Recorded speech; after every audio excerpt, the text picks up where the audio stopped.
Artıq 8 Mart bayramı ərəfəsindəyik. Hər il olduğu kimi bu il də bayram böyük təntənə ilə qeyd olunur.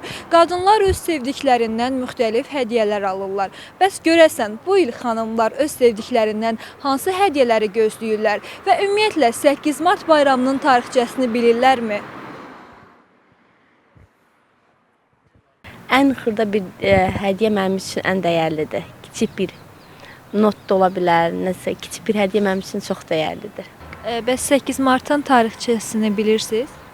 Çox da dərindən bilmirəm, amma bilirəm ki, xarici bir dövlətdə olubdu, hansısa bir qadına hədiyyə olunubdu. Onunla bağlı bir oxumuşam bir yazıda, amma tam yadımda deyil. 8 Martda hansı hədiyyəni gözləyirsiniz? Yəni gözləntim yoxdur heç kim. Ailə üzvlərinizdən falan heç kimsə 8 Martda hədiyyə almır. Alır, atam alır yəni. Nə alır? Gül, sevdiyim, məsələn, istədiyim nəsə varsa, Bəs ümumiyyətlə 8 Martın tarixçəsini bilirsiniz? xeyr. Çiçək, duxu, yəni belə şeylər ola bilər. Bəs bilirsiniz 8 Martın tarixçəsini? Martda hansı hədiyyəni gözləyirsiniz? Yəni çiçək, buket, hər hansısa belə bir şeydə. Yəni qadına xas əsas hədiyyə deyil, əsas düşünülməsidir, incə düşünülməsidir məncə. Ona görə hədiyyənin fərqi yoxdur, önəmi yoxdur. Kimlər sizcə bu il hədiyyə alacaq sizə? Nə bilim, atam, dayım, qardaşım. Belə bu cür gözləyirəm daha çox. Bəs 8 Martın tarixçəsini bilirsiniz?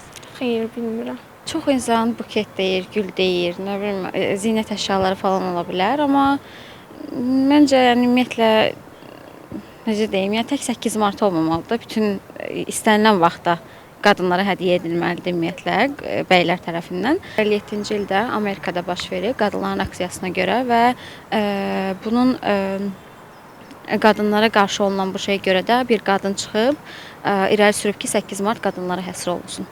Mən həmişə evladlarım hədiyyədir. Onlar həmişə belə necə deyim, unutmurlar ki, yada da salsınlar. Bəs məsələn bu günlərdə xüsusilə nə hədiyyə alırlar sizə?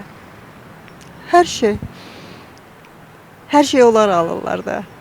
Hər şey. Bəs 8 Martın tarixçəsini bilirsiniz? Necə yaranıb bu gün? Aha. Bilirəm. Necə yaranıb? Qadınların hüquqlarını bərpa eləmək üçün 1890 neçənci il idi bilmirəm. 1857. 57, hə beləncədə. Beynəlxalq Qadınlar Gününün tarixçəsini bilənlər də oldu, bilməyənlər də. Xanımların gözləntiləri isə hər zamanki kimi müxtəlifdir. Gül və ətir isə bu bayramın əvəzedilməz hədiyyələrindən biri hesab olunur. Elə biz də bu baxımdan üz tutduq paytaxtın gül mağazalarına.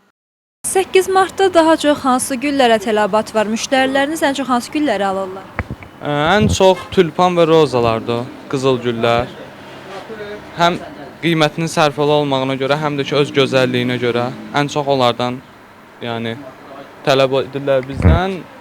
Bir də ki bu polivoylar roza ilə daha çox uyumlu olduğuna görə polivoy da roza seçimində istifadə olunur. Buket şəklində yığırsınız da onları. Bəli, istəyə uyğun olaraq say və rəng müştəriyə aiddir, onu düzəldib vermək bizə aiddir.